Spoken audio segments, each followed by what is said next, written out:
El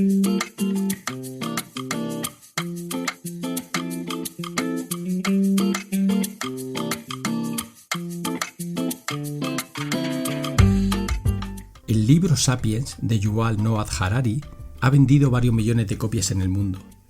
Hay quien dice que Harari es un científico populista que lanza ideas demasiado provocadoras, pero lo cierto es que sus libros, que están entre la ciencia, la historia y la filosofía, tienen mucho éxito.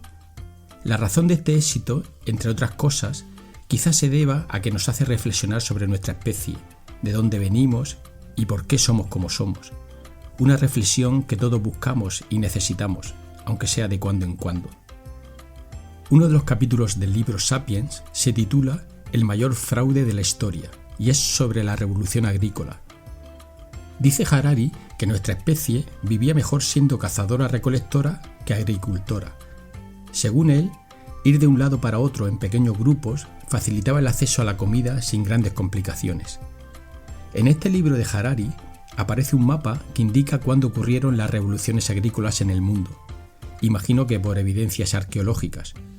La agricultura comenzó hace unos 11.000 años en Oriente Medio, unos 9.000 años en el este de Asia, hace unos 4.500 años en América y hace unos 3.000 en África. Harari dice que la agricultura trajo el sedentarismo y la acumulación de población en puntos concretos, y esto causó enfermedades y además creó la necesidad de organizarse. Esta organización o distribución de tareas y privilegios trajeron los conflictos dentro de los grupos. También dice que los humanos comenzaron a preocuparse por el futuro. Como cazadores-recolectores se preocupaban por el presente, pero como agricultores empezaron a preocuparse del futuro de la cosecha, de almacenarla, de plagas, de lluvias, de que no se la robaran. Y esto es una mochila que cargamos hoy en día. Vivimos para ser felices en el futuro, pero en cada futuro hay otro futuro, menospreciando la felicidad del presente. El caso es que Harari defiende que a nivel individual la revolución agrícola fue un paso atrás y que las plantas nos domesticaron a nosotros y no nosotros a las plantas, descartando la idea de que el humano se hiciera más inteligente para hacerse agrícola. Otra de las ideas provocadoras de Harari es la que defiende que la vida del agricultor era mucho más aburrida que la del cazador-recolector. Nuestro protagonista de este episodio es Diego Orzáez, investigador del Instituto de Biología Molecular y Celular de Plantas del CSIC en Valencia. Diego y el campo en el que trabaja están viviendo una segunda revolución agrícola con el uso de las tecnologías de edición génica que permiten manipular con precisión los genes de las plantas y por lo tanto su aspecto y sus propiedades. Se podría decir que trabajan para crear plantas de nueva generación, plantas 2.0. Y aquí ya le digo yo a Harari que la vida de los que tiran del carro de esta nueva revolución agrícola no es nada aburrida. No cazan bisontes ni recolectan frutos. Cazan ideas, recolectan datos y crean nuevas plantas. Y esto, no me digan que no es una vida apasionante.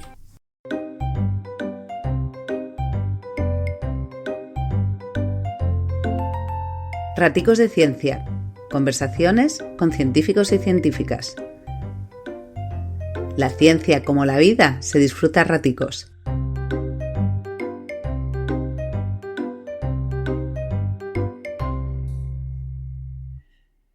Diego, anoche estuvimos cenando en un barrio que te gusta mucho, el barrio del Cabañal, aquí en Valencia. Y cuando el camarero nos trajo la carta, bueno, queríamos compartir una carne y queríamos pedir algo más. En la carta vi que había una ensalada de tomate, sin más. Y no sé si valía 12 euros. Y claro, cuando en una carta te pone ensalada de tomate, piensas que, bueno, esto es algo que me puedo comer en mi casa, pues me voy a pedir otra cosa. Pero yo me quedé ahí, digo, mira, si en la carta ponen ensalada de tomate, es porque quizá es un buen tomate y vamos a darle la oportunidad de que nos sorprendan. En Murcia, por ejemplo, que es de donde soy yo, en muchos restaurantes tienen en la carta una cosa que le llaman tomate partillo.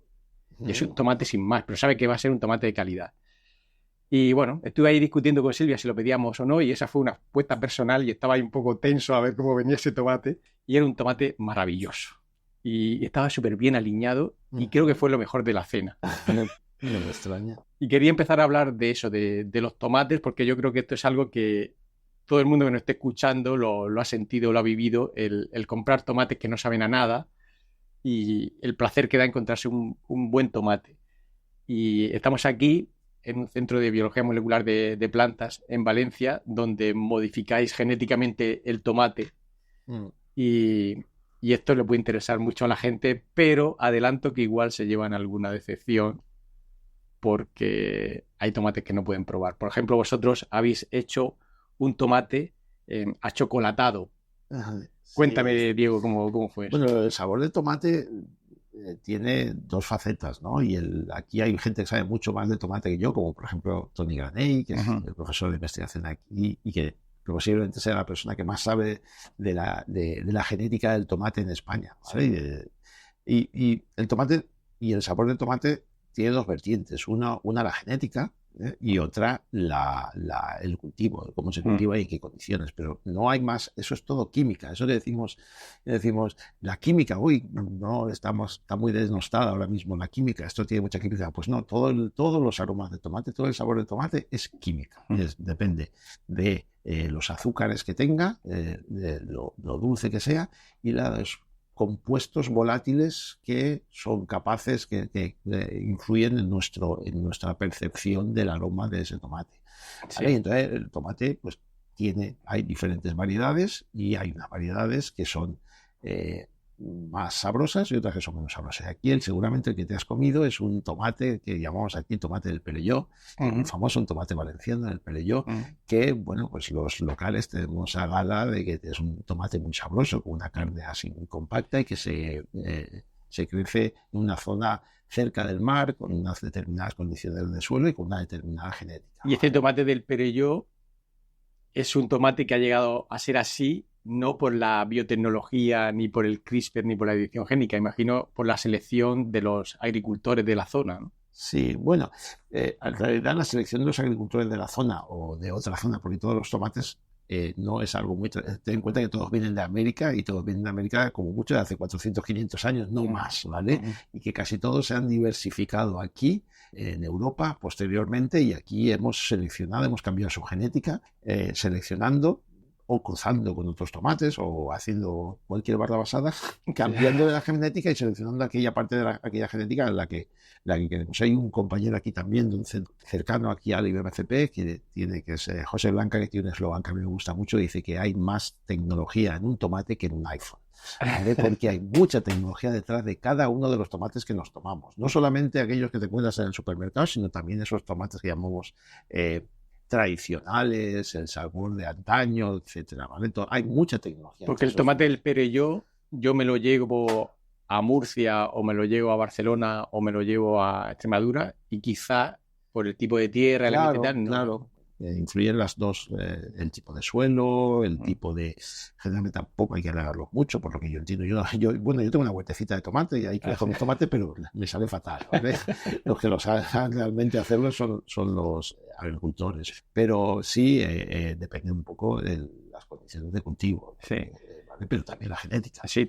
Te escuché una cosa en una conferencia que diste en la Casa de la Ciencia de Valencia que me gustó mucho y es que decías que hasta ahora las herramientas clásicas para seleccionar los genomas de las plantas eran dos, el azar y el tiempo. Sí.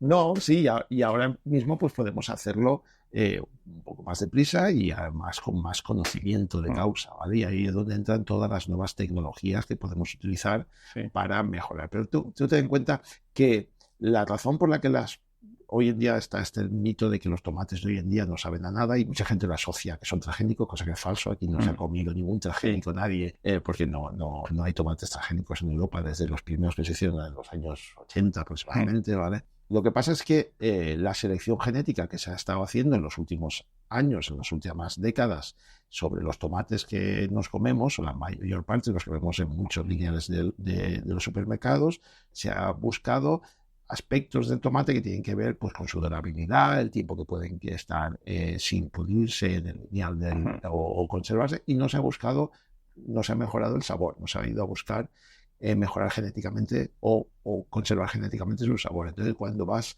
seleccionando una parte pues, y te olvidas de la otra, pues te encuentras con tomates que duran mucho, que tienen un color muy bonito, pero que no tienen sabor. Pero eso no quiere decir que hay otra gente y hay otras empresas de semillas, incluso en nuestros laboratorios, lo que intentamos es mejorarlas genéticamente o seleccionarlas genéticamente para otros aspectos como es el sabor. Sí, porque hay una cosa aquí clave que estabas comentando. Estamos hablando que las herramientas clásicas era el azar y el tiempo, y las herramientas actuales se quita el azar y se utiliza la tecnología CRISPR para que realmente no haya nada de azar y que todo vaya dirigido de una manera controlada. Sin embargo, paradójicamente, la regulación europea te permite comerte tomates o cualquier otro tipo de planta que ha sido seleccionada por azar, pero no de una manera controlada. Lo de la regulación sobre las modificaciones genéticas o la mejora genética en Europa es completamente loco, no tiene ningún sentido. Entonces tenemos muchísimos ejemplos, pero ten en cuenta que toda la mejora que se ha hecho hasta ahora, y todos los tomates y todo lo que nos comemos está mejorado genéticamente. Hay cambios genéticos en todo, ¿vale? Eso es lo primero que tenemos que tener en cuenta. Cualquier cultivo natural, silvestre, no aguantaría nada. No podemos comer porque hemos mejorado y hemos cambiado la genética. Esa genética la hemos cambiado mediante tecnologías que son lentas, como tú dices. Ahora tenemos a nuestro abasto tecnologías mucho más precisas y tenemos dos cosas. Primero, tenemos un gran conocimiento sobre la genética. Conocemos los genomas del tomate, de casi todas las plantas, ¿vale? Sabemos una buena cartografía, no sé si es el mejor ejemplo, de cómo funciona genéticamente estos organismos.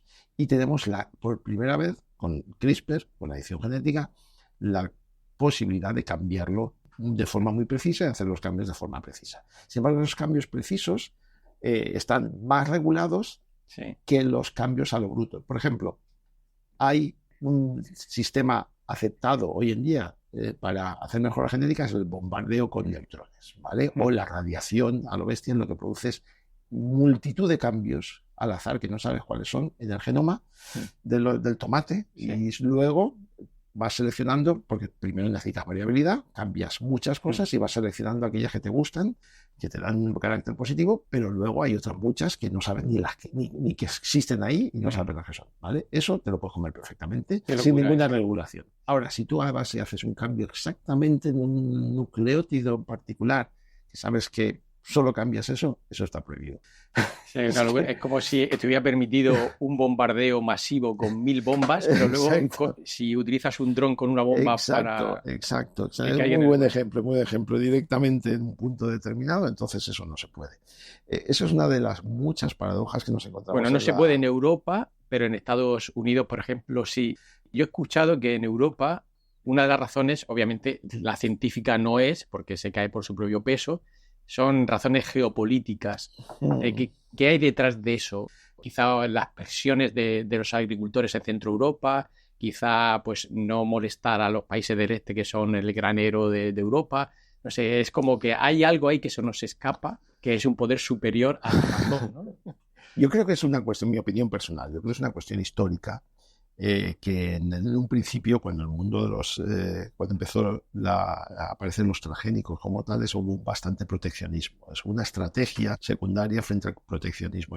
Había tecnológicamente una tecnología bastante potente. De hecho, hay una gran parte de todo lo que nos comemos, no aquí en Europa, pero que lo que se consume en el mundo y la producción de proteínas vegetales, etcétera, son con soja transgénica, con maíz transgénico, etcétera, en todo el mundo. Es una tecnología muy potente, pero que en Europa en algunos lugares estábamos más atrasados. Entonces yo creo que una estrategia de proteccionismo en ese momento, que para proteger a los agricultores, que se tiñó o se vistió de un falso ecologismo, una falsa protección de la naturaleza. Entonces, para conseguir un determinado fin, que es el proteccionista, se decora con razones de diverso tipo, en este caso la protección de la naturaleza y todo eso. Y eso ha llegado hasta nuestros días. Y se ha creado ese ambiente de miedo, porque una de las formas de conseguir lo que quieres con la población es sembrar el miedo. El miedo es el sistema más potente de conseguir, de modificar la voluntad de los grandes grupos de población. Yo creo que esto se ha conseguido muy bien. Me estoy acordando de una charla que escuchamos ayer. Bueno, yo estoy aquí en Valencia porque hemos compartido 2 días en un congreso en lo que hemos disfrutado mucho científicamente y personalmente. Y ayer escuchamos una charla de Marta Arroyo que nos decía, hablando de la comunicación en la ciencia, que tenemos que realmente explicar a la población general lo que hacemos en los laboratorios. Pero dijo algo muy interesante, eso es algo obvio, y es que dentro de ese círculo de la población general están inversores y están los políticos y la gente que realmente puede cambiar cosas. Entonces, eso muchas veces no lo pensamos cuando hacemos comunicación científica. Estamos pensando en, bueno, esto el carnicero de mi barrio lo va a entender y va a ser bueno porque sus impuestos van a la ciencia y tal. Pero es que hay una parte muy importante de gente que puede cambiar la ciencia, que también tiene que entender las cosas, ¿no? A mí eso me gustó mucho y es una obviedad, ¿no? Pero... Sí, cuando nos hablaban cuando en los proyectos europeos están los stakeholders, que es una palabra que aprendí en ese inglesa, que son un poco los que... yo no sé traducirla al castellano, los stakeholders, pero ahí están dentro de ellos están los policy makers, que entonces son la gente que hace las políticas y las que hace las leyes, los legisladores y todo eso también son un grupo al que hay que apuntar también nuestra comunicación científica y que a veces no lo tenemos muy claro. Estoy completamente de acuerdo contigo. Sí.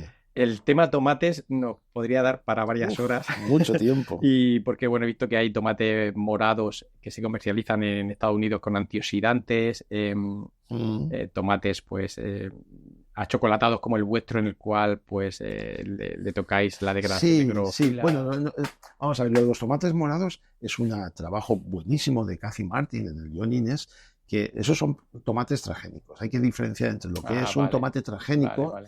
Transgénico, bueno, ahora mismo esa distinción entre transgénico, editado, etcétera, cada vez hay más zonas grises, ¿no? Pero podemos decir que es transgénico porque estás incorporando genes de otra especie, ¿vale? Llamamos, en la edición genética normalmente nosotros no incorporamos genes de otra especie, sino que hacemos pequeños cambios más o menos muy precisos en el genoma. Y luego hay una cuestión intermedia que se llama cisgénesis o intragénesis, que lo que haces es reorganizar trozos del genoma o trocitos pequeños genes, pero sin utilizar secuencias de otra especie, sino simplemente con las secuencias de la misma. Pero eso no implica que sea peligroso por distinguir, digamos, el punto intermedio que hablamos antes. Está el bombardeo grande, el preciso del CRISPR, pero el transgénico también es muy preciso y en realidad en la naturaleza, ¿no?, ocurren también este tipo de, de híbridos, ¿no? Una falacia de las muchas en las que nos encontramos que es, bueno, se habla mucho de la falacia naturalista o naturista, porque todo lo natural necesariamente es bueno y todo lo que no se... la cicuta es completamente natural, pero no te la comas, ¿vale? Y de hecho hay muchos cambios genéticos, o puede haber cambios genéticos de los que hemos hecho durante muchísimo tiempo, desde el neolítico, para tener nuestras plantas, que no necesariamente puedes encontrarte con una sustancia tóxica. Suele decir, ahora que íbamos a hablar posiblemente de Francisco Barro y de su trigo sin gluten, posiblemente si el pan se inventase hoy no pasaría como alimento, ¿vale? Porque es tóxico, o sea, estaría prohibido. Si tú inventases mañana el pan, se prohibiría, ¿vale? Porque es tóxico por el gluten a un porcentaje de la población muy alta. No pasaría ningún. Y la pimienta, por ejemplo, no pasaría. Entonces, hay muchos alimentos que consideramos tradicionales, buenos, que no pasarían ahora mismo como nuevos alimentos, no pasarían ninguna regulación. Ese buen punto. Que ya que has comentado lo de Francisco Barro, bueno, esto ha salido bastante en prensa. Es un investigador que está en Córdoba, creo, y ha conseguido modificar el trigo para que no tenga nada de gluten y pues la ha modificado por CRISPR, entonces no se puede comercializar en Europa. Entonces sí que lo puede hacer en Estados Unidos, y entonces Europa lo que hace es importarlo, o sea, no se puede producir aquí. No, es que son casos, por ejemplo, de Francisco Barro, creo que es uno de los de los casos abanderados que tenemos de hasta qué punto se puede hacer tecnología por el bien de las personas en las plantas para proporcionar una alternativa a los celíacos y él lo ha hecho con diferentes tecnologías y últimamente con el CRISPR y manda narices que tengamos que comercializarlo fuera de Europa, pero lo mismo pasa con los tomates de Cathy Martin, ¿vale? Que lleva 15 años intentando comercializar esto, al final lo comercializa en Canadá y son unos tomates que acumulan compuestos antioxidantes, ¿vale? Son moraditos, nosotros los hemos crecido aquí, son y que son saludables. Incluso hay experimentos hechos con ratones en su trabajo original, en el que alargaba la vida de los ratones estos que tienen más tendencia a tener tumores, y está probado científicamente esa capacidad. O sea, tú enriqueces tu dieta, se trata de enriquecer la dieta con alimentos, sobre todo con alimentos vegetales, que te proporcionen una dieta mejor, y a veces tú no puedes estar todos los días comiendo frutos del bosque porque pues, son mucho más caros de producir, no puedes dárselo a la población. Sin embargo, sí que puedes enriquecer y hacer una dieta personalizada, también modificando la genética de esos de los propios alimentos. Pero bueno, eso pues ha tenido que venderse fuera y se ha desarrollado fuera, ¿vale? Entonces es de locos. Aquí con estas cosas de la biotecnología de plantas, yo tengo una discusión acalorada pero amigable sobre la necesidad del etiquetado, ¿vale? Y en general los biotecnólogos de plantas nos hemos opuesto siempre al etiquetado, porque decimos que es como si una forma de decir, te etiquetas y dices esto es un organismo modificado genéticamente, eso es CRISPR, porque es como si le estuviese diciendo que es peor por alguna razón. Yo opino todo lo contrario últimamente. Orgulloso de etiquetarlo como tal. Yo lo etiquetaría 10 veces. Claro, que se vea bien y en grande, ¿no? Yo creo que sí, porque debemos estar orgullosos de poder hacer ese tipo de tecnología, de poder muchísimo, porque además debemos estar orgullosos de que lo podemos hacer para bien, ¿vale? Y esto de la investigación responsable, yo creo que lo tenemos que tener como bandera.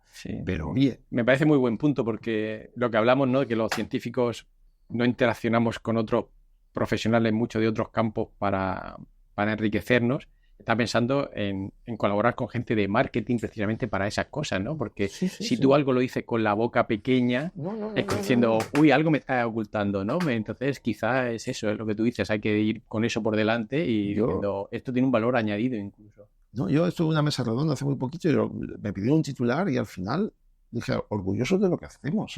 Estamos haciendo lo que tenemos que hacer y lo estamos haciendo, estamos totalmente orgullosos.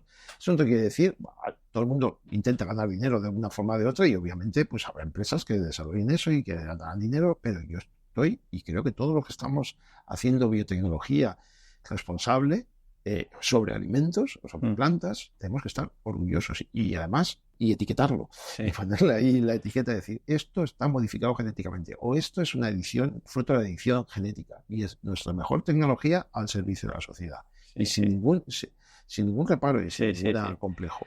No me resisto a cerrar el tema tomate sin preguntarte por el tomafrán, que me lo has enseñado ahora en el laboratorio, que me ha parecido fantástico. Cuéntame del tomafrán. Bueno, eso es un desarrollo muy bonito que también hicimos aquí en colaboración con Tony Graney, que es como te digo, este compañero del centro, y también con la Universidad de Castilla-La Mancha, con el grupo de Lourdes Gómez. Lourdes desde hace mucho tiempo trabaja entendiendo cuáles son las rutas metabólicas que llegan a la síntesis de los compuestos del azafrán, que lo hacen tan apreciado, que es por una parte el color, que son las cocinas, y por otra parte el aroma, que son el safranal y los otros compuestos volátiles, ¿vale? Y ella lo ha entendido muy bien, y una vez conoces la genética, no cuesta demasiado, si sabes hacer ingeniería genética, el llevarlo de una planta a otra. Y entonces lo que hemos hecho, en colaboración, como te digo, con Lourdes, es la ruta de síntesis de estos compuestos que dan valor al azafrán, llevarlo a un sistema mucho más productivo, como es el fruto de tomate, porque el fruto de tomate es un órgano que acumula muchas sustancias carotenoides, muchos compuestos carotenoides, que al fin y al cabo son los precursores de estas sustancias, la misma naturaleza que el safranal y las clocinas.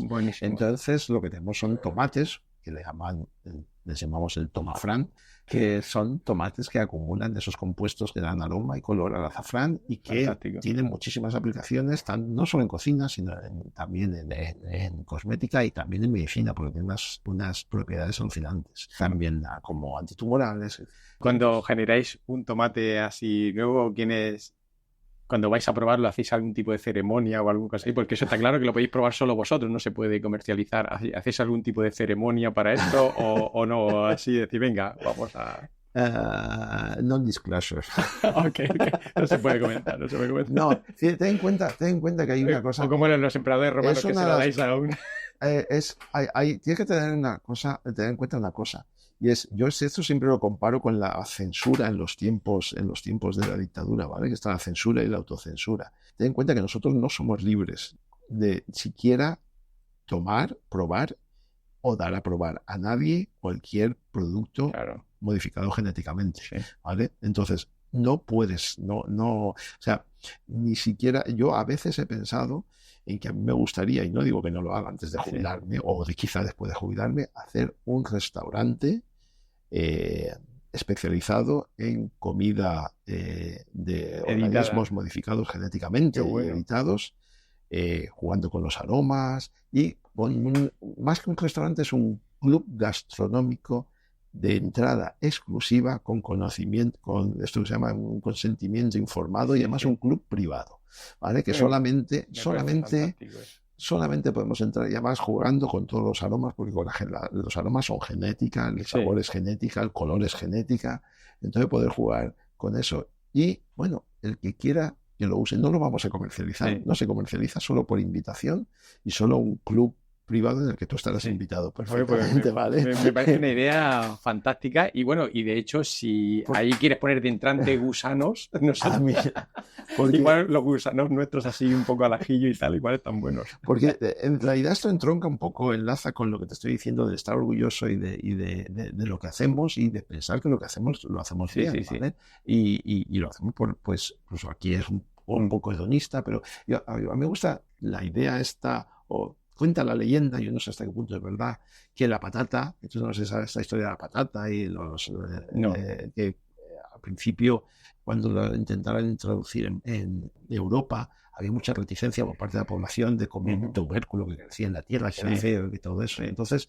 la forma de introducirlo, ahora mismo no recuerdo el nombre de la persona que lo hizo en Francia, sobre todo, que insistió mucho, es introducirlo en las clases altas, en la monarquía, en la alta burguesía y en la aristocracia, ¿vale? Hasta el punto de que cuentan que la leyenda que sembraron un campo de patatas cerca de la corte de los 16, creo que era, pero no sé si seguro, que estaba guardado por la guardia real, y que eso fue la forma de que la gente pensara, bueno, pues si lo come el rey y encima está guardado, eso debe ser muy valioso y entonces vamos a empezar a comerlo nosotros. Y vencieron las reticencias precisamente dándole un marchambo de calidad o de, si quieres, Pues fíjate, me estoy acordando, hace unos cuantos episodios entrevisté a un investigador que trabaja haciendo carne de laboratorio, carne sintética con células madre. Sí, lo conocemos. Y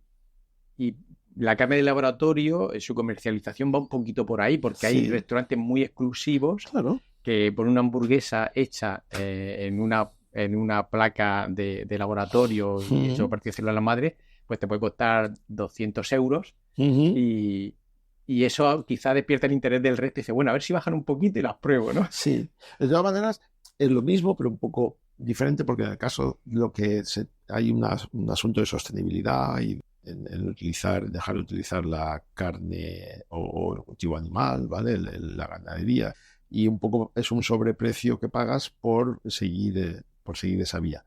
El caso que yo te digo es un poco dar experiencia nueva y valorar lo que hacemos pero bueno, sí, es algo en la misma línea, ¿no? Fíjate que esa parte de la carne cultivada también es muy interesante, y ahí también entran las plantas, ¿vale? Porque las proteínas alternativas pueden ser de origen vegetal y muchas veces son de origen vegetal, y no solamente eso, sino que cuando tienes carne cultivada, que son células, fibroblastos, etcétera, necesitas factores de crecimiento que en la medida de lo posible el medio de cultivo mejor no lo cojas de placenta de ternera, que es donde se obtiene ahora, ¿no? Porque entonces no.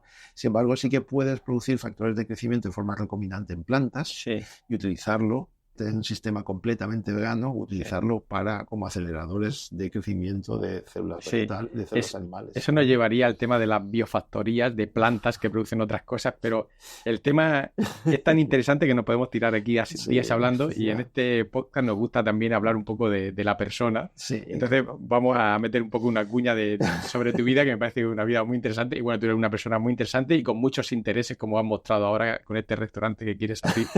Y he visto que... Claro, a ver si sale algún inversor por ahí. Bueno, yo estaré encantado de ir en cuanto lo abras. Y he visto que en tu currículum que tú has hecho después de doctorarte, te fuiste a Holanda y has estado allí unos cuantos años. Sí.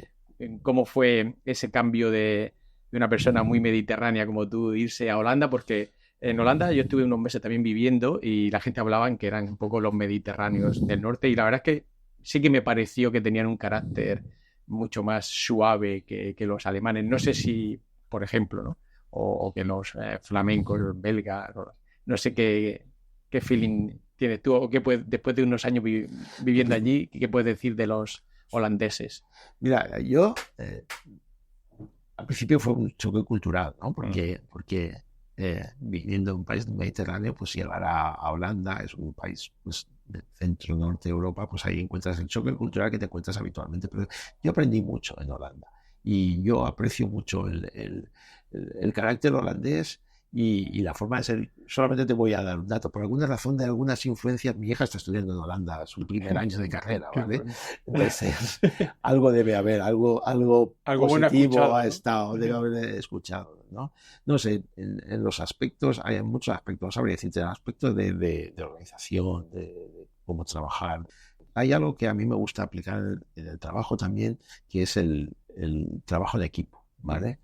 Es un poco pretencioso decirlo, me gusta crear un ambiente de trabajo en donde no haya grandes jerarquías y todo. Así que, dicho así, dicen, bueno, luego habrá que ver. Sí, hacer que la gente sienta, ¿no? Que el equipo es lo que gana. Pero eso en Holanda es muy así. Es una de las cosas, hay cosas que no me gustan del país como no te gustan de tu propio, de Valencia, de España, de Murcia o de donde sea, ¿vale? Pero algo que yo aprendí mucho es el trabajo en equipo. Ten en cuenta que ellos tienen una cosa que se llama el Sammelding, ¿vale? Y el poldermodel. Bueno, son aspectos.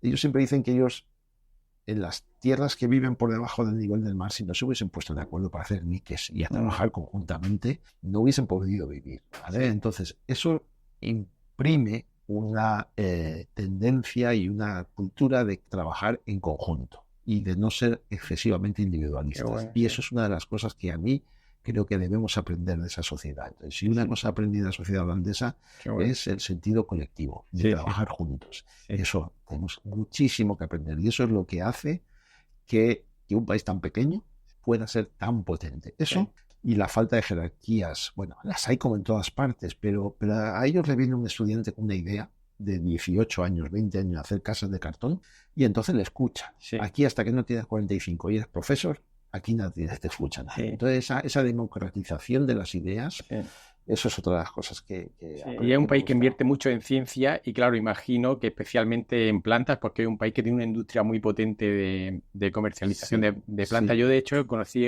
una vez a un chaval que su padre tenía una empresa de plantas en Etiopía. O sea, que ya no solo en Holanda, sino que están comprando terrenos en otros lugares y están muy especializados en el cultivo de plantas y en la venta. Y en Almería, todas las empresas de semillas y la mayor parte son holandesas. Entonces, claro, imagino que serán punteros en investigación de plantas, ¿no? Claro, son posiblemente el país más potente europeo, desde luego, en desarrollo en genética de plantas, en mejora genética, etcétera. He visto que tú estuviste trabajando al principio en muerte celular programada en plantas, que parece un tema un poquito más básico y menos translacional, pero luego dentro de Holanda te mudaste a algo ya más translacional, que eran las biofactorías de plantas, ¿no? ¿Qué nos puede decir de estas biofactorías de plantas? No, primero que fue una razón personal, es que la que ahora es mi mujer En ese momento yo tuve una beca Marie Curie que alcanzaba 2 años y entonces estaba trabajando un poco en continuación de lo que trabajaba aquí, que era la senescencia, la muerte celular, programada en plantas, y posteriormente cuando a mí se acababan los 2 años de Marie Curie, entonces vino una mujer con una Marie Curie también, pero que se ocupaba solamente 6 meses, con lo cual yo me tuve que buscar la vida después de eso, ¿no? Y lo primero que vi que me resultó muy interesante, porque ya conocía este tema, es la posibilidad de utilizar las plantas como biofactorías en ese caso eran anticuerpos humanos, ¿vale? Y entonces me pareció un tema apasionante y dije, bueno, pues ¿por qué no cambiar y enfocarme hacia el uso de las plantas? Para que lo entienda la gente, es coger una planta, modificarle su genoma para que produzca algo que naturalmente no produce, pero que a nosotros nos interesa, en ese caso anticuerpos. Y después ha estado liderando un proyecto europeo que es para modificar la planta del tabaco para que produzca también unas sustancias que pueden ser muy interesantes pues, para las empresas farmacéuticas. Sí. Vamos a ver. Ese es mi tema principal de trabajo, lo ha sido durante muchos años, ¿vale? Entonces, la idea general es que las plantas son las mejores bioproductores sobre la faz de la Tierra. El 80% de toda la biomasa que tenemos en la Tierra la producen las plantas, y es por una razón muy sencilla. Y es que, bueno, hay una hipótesis sobre por qué las plantas son las mejores bioproductoras. Es que las plantas, el sistema de la fotosíntesis se desarrolló bajo el agua, ¿vale? Bajo el agua hay poca luz y poco CO2, que son las 2 cosas que necesitan para hacer fotosíntesis. Entonces, cuando las plantas escogieron y salieron del agua y gracias a que ya no había el ozono nos filtraba la radiación ultravioleta, pudieron salir fuera del área, de repente se encontraron en jauja. Era un ambiente en el que las dos cosas limitantes para producir materia orgánica, para bioproducir, que era el CO2 y la luz, que era limitante bajo el agua, de repente arriba tenían toda aquella. ¿Vale? Entonces, ¿qué pasa? Pues entonces tenemos una situación parecida a la de las sociedades opulentas, ¿no? Que empiezan ahí a producir, a empezar a tener estilos de vida y a sobreproducir, si tú ves una secuoya y al fin y al cabo el tronco, eso es caquita de lo que hacen es tirar fuera su exceso de capacidad productiva, ¿no? Porque hace algo para algo tan puro como crecer y tirar para arriba, pero en realidad es un exceso de capacidades. Ese exceso de capacidad es el que hemos aprovechado en la agricultura, ¿vale?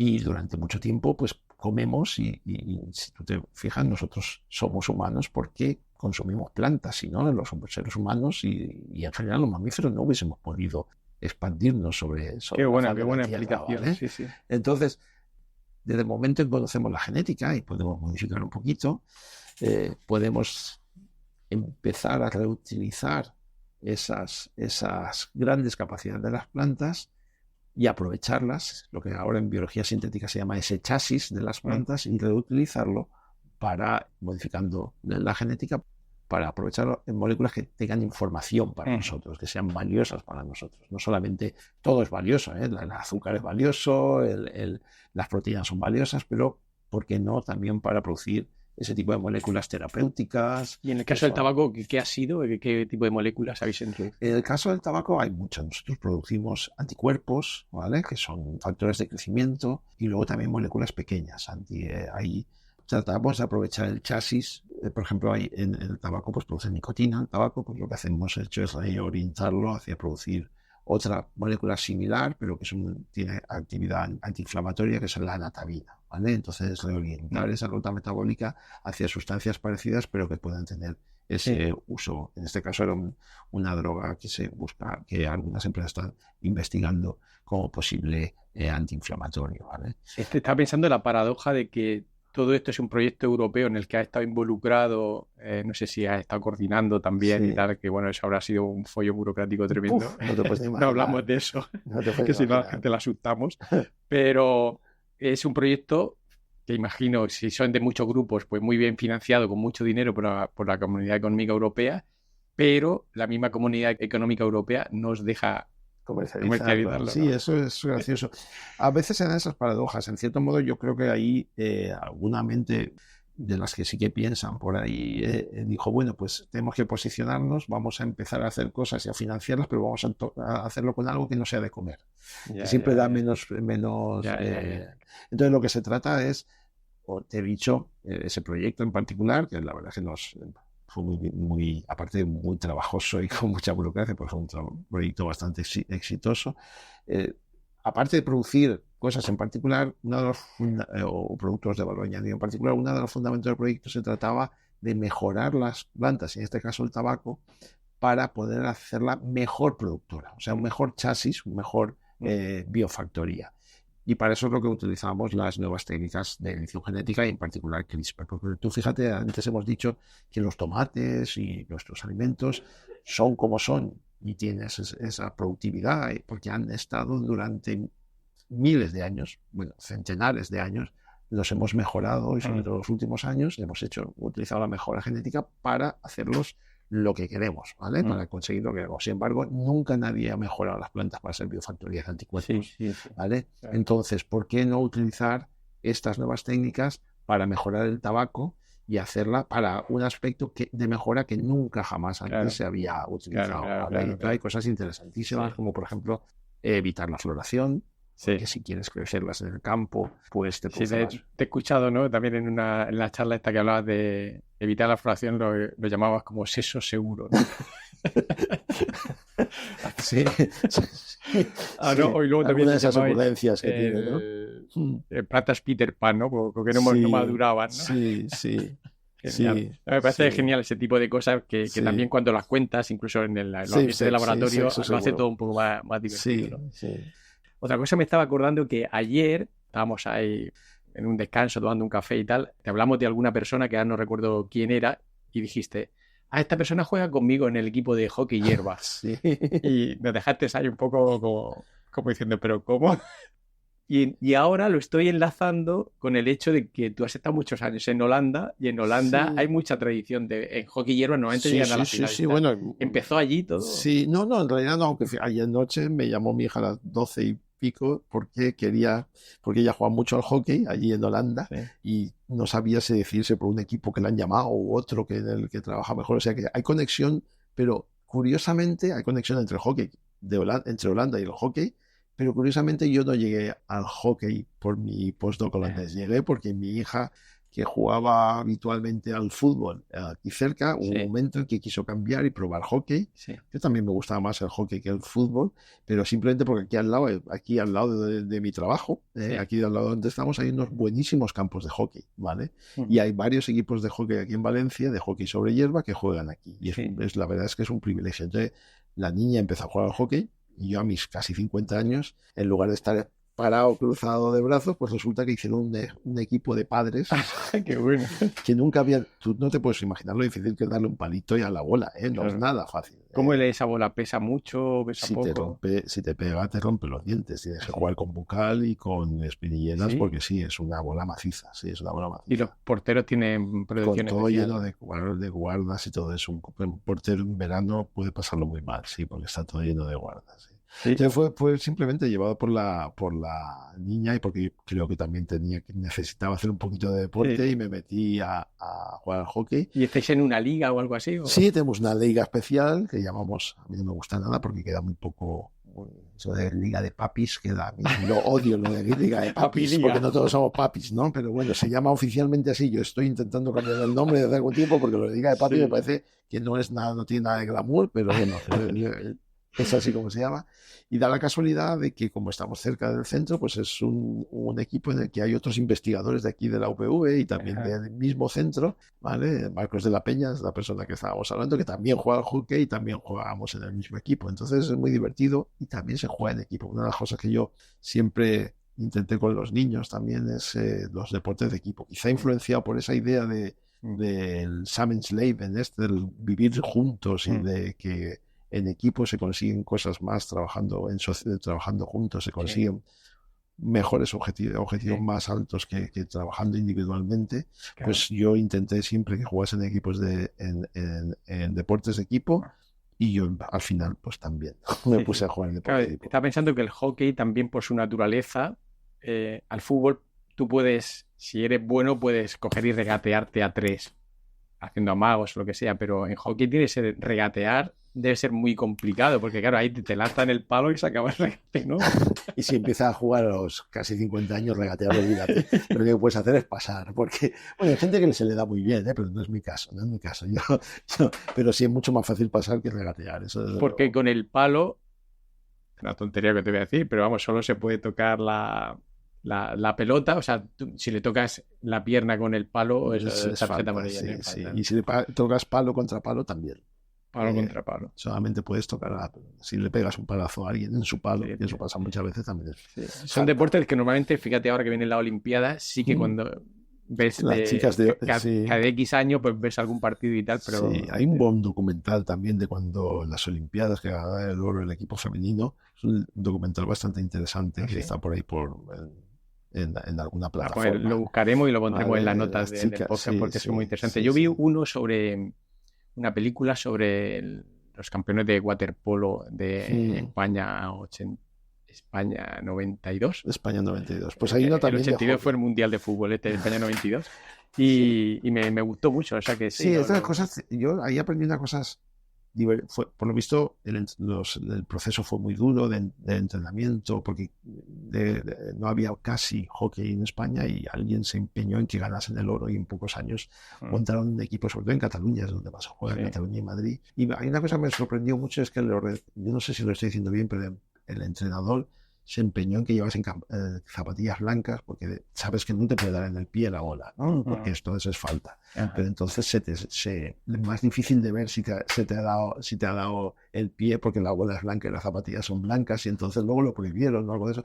Hay cosas bastante interesantes sobre las estrategias en el deporte, como sobre todo estos deportes de élite, todo cuenta. Hasta el color de las zapatillas cuenta para tener un puntito más de ventaja sobre los demás. ¿Vale? ¿Y de qué juegas tú? Pues de lo único que puedo jugar que es de delantero. Soy el delantero que se queda allí porque como tampoco tengo ya mucha capacidad pulmonar, pues yo juego allí y a veces pongo el palo y a veces entra, fíjate, a veces entra. Sí, a veces entra, sí.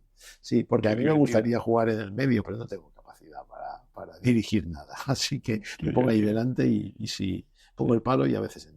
Bueno, nosotros estamos colaborando en un proyecto que, bueno, estamos muy, muy ilusionados y hemos hecho ahí alguna reunión por videoconferencia y una de las veces que estamos hablando, estamos un poco agendando la siguiente reunión y nos decías que tenías un concierto de música indie. Yo te dije eso, hablo demasiado. Algo así, ¿no? Entonces, la verdad que me llamó la atención, ¿no? Y a nosotros, tanto a Silvia como a mí, nos encantó verte así tan natural y tan abierto, que eso también, cuando estás empezando a hacer colaboraciones, también ayuda mucho ver que hay personas normales muy al otro lado. No somos muy estirados, ¿no? Y entonces, bueno, yo de música sé poco. ¿Cuáles son tus grupos preferidos? Y esos conciertos, ¿tú vas a conciertos estos que duran horas, los festivales y cosas así que duran horas y te tiras horas escuchando música, o vas ya en plan más señor a ver un concierto sentadito y tal? Pues tengo que decir que procuro esconderme, que no se me vea mucho, me pongo la gorrita allí, me propongo que no se me vea, pero voy a los conciertos indies de los largos, los que hay muchos grupos y los que te pasas ahí hasta Bueno, yo no aguanto muy tarde, pero sí, me veo uno detrás de otro. ¿Y cuáles son los grupos preferidos? Mira, pues ahora mismo tuvimos el Festival del Desart, yo suelo ir al FIP, he ido un par de años al Festival del Desart, siempre de incógnito, ya te digo, porque para poder dar saltos sin que me vea nadie. Y ahora mismo precisamente el FIPS, en el Festival de Desart, nos fastidió bastante porque se suspendió el segundo día por un vendaval que hubo y nos perdimos ver a Love of Lesbians, que es un grupo que me gusta bastante, ¿vale? Entonces pues fue una pena, pero sí, los he visto algunas veces y me resultó. Bueno, tampoco yo no soy un gran melómano, no sé mucho de música, la verdad no tengo un oído muy duro, pero sí que me gusta el ir a un concierto de vez en cuando y desmelenarme. Bueno, no, por la radio no se ve, soy completamente calvo, pero bueno, uno trata de desmelenarse de vez en cuando.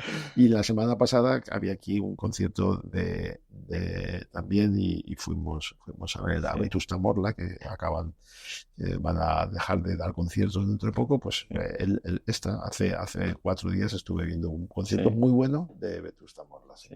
Y otra cosa que hizo cambiar un poco las agendas para estas reuniones que teníamos online era un congreso que tenías en Sudáfrica. Y bueno, nos pusiste un poquito los dientes largos.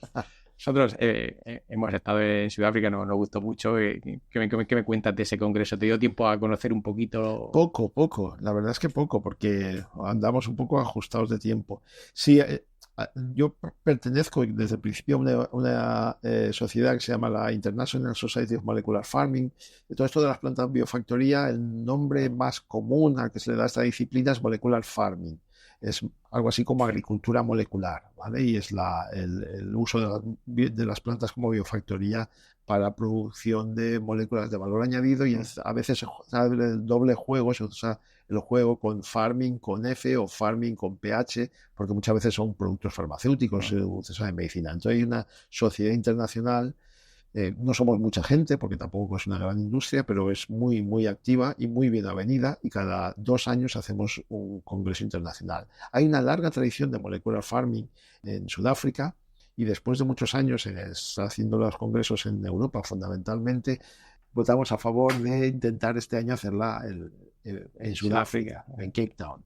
Y la verdad es que muy bien, a mí me gustó mucho. Es un país parecido, es un país muy mediterráneo, parece que tiene una costa preciosa. Y bueno, el último día sé que aprovechamos para subir, nos levantamos a las 5 de la mañana y nos subimos al Table Mountain, que es una de las maravillas naturales del mundo, y además muy bien acompañados, porque íbamos toda de aquí de Valencia, íbamos 6 o 7 personas, subimos por allí, era una excursioncita. No era demasiado fuerte, pero bueno, era para jugar un poco. Nos lo propuso una investigadora también de California que estaba por allí y que hace cosas muy bonitas con virus de plantas para tratar tumores humanos y eso. Y bueno, pues una de estas cosas, una cosa muy bonita. Y luego la vista desde el Table Mountain, una maravilla. En Ciudad del Cabo, fíjate, nosotros fuimos al Botánico porque nos habían hablado también, y la verdad es que estuvo bien. Yo no es un lugar que cuando voy a una ciudad busque el Botánico, pero allí la verdad es que fue... No estuve. Tenían hay como unas plantas que tienen unas flores gigantes que son como muy ancestrales o algo así, no recuerdo el nombre. Y luego estuvimos también en el Cabo de Buena Esperanza, que no sé si sabes la historia, una historia interesante, que los portugueses eran los primeros un poco que navegaron esa zona, y Bartolomé de las Casas creo que fue que le puso el nombre de Cabo de las Tormentas. Entonces, claro, cuando tenían que reclutar gente para subirse al barco y para pasar por el Cabo de las Tormentas, no que nada. Decían que no, que estaban liados. Mira, sí es importante el marketing. Y entonces le cambiaron al Cabo de Buena Esperanza. Claro, sí. Fíjate, eso es importante. Hombre, que no es lo mismo montarte en un barco para pasar el Cabo de las Tormentas que el de Buena Esperanza.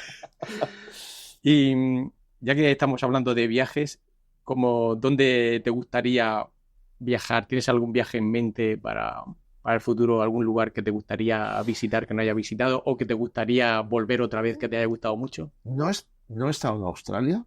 Entonces nunca he estado en Australia, entonces yo creo que ya me merezco un viaje a Australia. Entonces buscaremos a ver la oportunidad, porque esa parte continente australiano no lo he visto nunca. Y luego a mí me ha gustado, en los últimos viajes que he hecho, a mí me gusta mucho Jerusalén. Yo no soy religioso, pero sí me gusta un poco la historia de las religiones, y ver ahí y estar en Jerusalén y estar en la ciudad vieja y ver toda la historia que hay detrás y que ha conformado un poco la historia de la humanidad, pues a mí me resultó muy interesante. Muy interesante, ¿vale? Ahora es difícil, es un poco arriesgado viajar allí, es una pena, y todo eso, pero la verdad es que me encantó todo esto que ha conformado nuestra identidad europea desde el punto de vista también de las tradiciones, etcétera. Pues Nazaret, Mar de Galilea, o de estar por ahí con un barquito y eso, esas cosas me parecieron muy interesantes. Y los lugares de mezcla de culturas siempre son interesantes. Y estar pasando de la parte armenia a la parte judía y después la musulmana, y eso. A mí eso pues nada, lo anoto. A mí nunca me ha atraído cuestiones quizá de prejuicios que tienes y tal, pero Ya, pues, lo anoto, aquí, lo anoto. una de las cosas más divertidas que tenemos que hacer ya a mis edades es liberarse de prejuicios. Sí, fíjate sí, tú. sí. Tienes razón. Y eso está bastante bien. Tienes razón. Liberarse de prejuicios. Y a veces te conduce a sitios que no esperas, pero bueno. Sí, sí. Bueno, no te quiero robar mucho más tiempo. Tengo aquí cositas anotadas para hablar contigo, pues 2 horas más. Pues ayer nos enseñaste unas plantas bioluminiscentes que me parece una pasada las imágenes, y me has enseñado ahora un poco dónde las tenéis creciendo. Habéis hecho también plantas que liberan feromonas de los insectos, de manera que, claro, estas feromonas lo que hacen es atraerlos, pero en realidad la aplicación sería evitar plagas. ¿Cómo funciona esto? ¿Qué aplicación tiene el hacer plantas que liberen feromonas? Mira, ahora mismo tenemos un problema muy gordo con las plagas, porque cada vez queremos utilizar menos productos que las dañen o que las eviten por cuestiones de sostenibilidad, pero nos estamos quedando sin armas para luchar contra ellas y necesitamos comer. Y encima del cambio climático, cada vez más plagas van traspasando sus barreras naturales, y entonces es un auténtico problema. Es realmente uno de los grandes problemas con los que nos enfrentamos. Entonces necesitamos buscar formas más sostenibles de luchar contra esas plagas. Pero no podemos pensar que es una cuestión baladí, pero en absoluto es uno de los grandes problemas con los que nos enfrentamos. Entonces, uno de los sistemas que se utiliza es el uso de feromonas, ¿vale? Y eso es bastante sostenible y bastante específico. Y el uso de feromonas como sistema de control de plagas funciona muy bien y se está utilizando a diario en nuestros campos. Y es muy, muy sencillo. Consiste en confundirlos sexualmente. Hay varias estrategias, pero quizá la más fácil de entender es la confusión sexual, en la que tú tienes unas barritas que pones en el campo y que van emitiendo feromonas, y las feromonas son las que el macho utiliza para encontrar a la hembra, ¿vale? Que las emite la hembra normalmente. Si tú inundas el campo de feromonas, entonces el macho no sabe dónde ir, entonces no copula a la hembra, y entonces no pone huevos, y lo que se come en la plantita son los hijitos, las larvas que se comen. Entonces, al no copular, no hay huevos, entonces no hay destrucción, no hay larvas, entonces no hay destrucción de los cultivos, ¿vale? Y eso se usa mucho con lepidópteros. El control de plagas con lepidópteros mediante feromonas se usa mucho, ¿vale? Claro, los machos, ¿no? Estarán dando vueltas como locos. Hay otras estrategias, el atrap and kill, que también puede ser otra, de atraparlas y que serían pegadas, pero a mí la que me parece más esto es la de confusión sexual, ¿no? Porque es la más sencilla, además, porque simplemente tienes que confundir, pero para eso tienes que producir mucho, ¿vale? Y hay feromonas. Las feromonas son moléculas volátiles, igual que el safranal, ¿vale? Que son moléculas volátiles, porque las plantas y los insectos se comunican con mucha química. La química otra vez, muchísima química, no le tengamos tanta miedo. Pero tienen que ser moléculas muy raras, porque si fuesen moléculas de las que hay por todas partes, pues no habría comunicación. Sí, muy específicas. Muy específicas, son muy raras en la naturaleza, porque no las puede hacer todo el mundo, ¿vale? Entonces, algunas de estas moléculas tan raras son difíciles ahora mismo se sintetizan químicamente, ¿vale? Pero algunas son tan raras que sintetizarlas químicamente es caro y difícil, ¿vale? Entonces lo que se está tendiendo ahora es bioproducirlas, o bien bioproducirlas en levaduras, en bacterias, en bioreactores, pero que nosotros hemos querido ir un paso más allá, y es bioproducirlas en plantas. Qué bueno. No en la planta del cultivo, ¿vale? Sino en otra planta que puedas poner al lado. Una estrategia que se llama intercropping, ¿vale? Que puedes poner al lado y que de forma sostenible y continua o inducible en función de la ingeniería genética que hagas, que puede ir produciendo. Claro, de esa manera tú lo puedes regular la cantidad y el momento en el que... Sí, también podría ser, o simplemente como es una estrategia de fusión sexual que es un poco lo bruto, simplemente con que produzcan mucho, lo que haces es... y en eso estamos, hemos hecho plantas que emiten alguna de esas feromonas, ¿vale? Y seguimos trabajando en ello. Yo creo que uno de los temas más bonitos en los que trabajamos, ¿vale? Para que veas lo que se puede hacer con la biotecnología de plantas. Me parece fantástico. Pues nada, ya te voy a dejar que te vayas a comer, que te has saltado... Me lo paso muy bien. Así que no te preocupes, el hambre aguanta, está divertido. Perfecto. Y que sepas que me ha encantado la idea del restaurante con productos editados genéticamente. Le seguiré la pista. Sí. No hace falta un inversor para eso, pero lo conseguiremos. Y tiempo, hace falta tiempo. En la inversión no puedo ayudar. Pues en cualquier otra cosa. Hace falta tiempo. Pero yo creo que es una idea bonita, que algún día la materializaremos. Solamente con los científicos, a los que se lo he dicho, sí, que sean socios, ya se hace sostenible el sistema.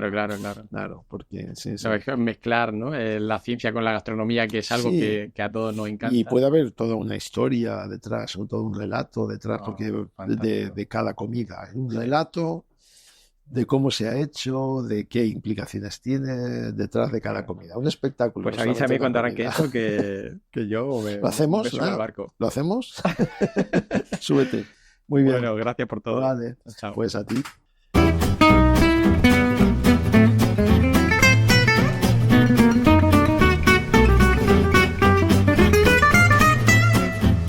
Hasta aquí Raticos de Ciencia. Te esperamos en el próximo podcast.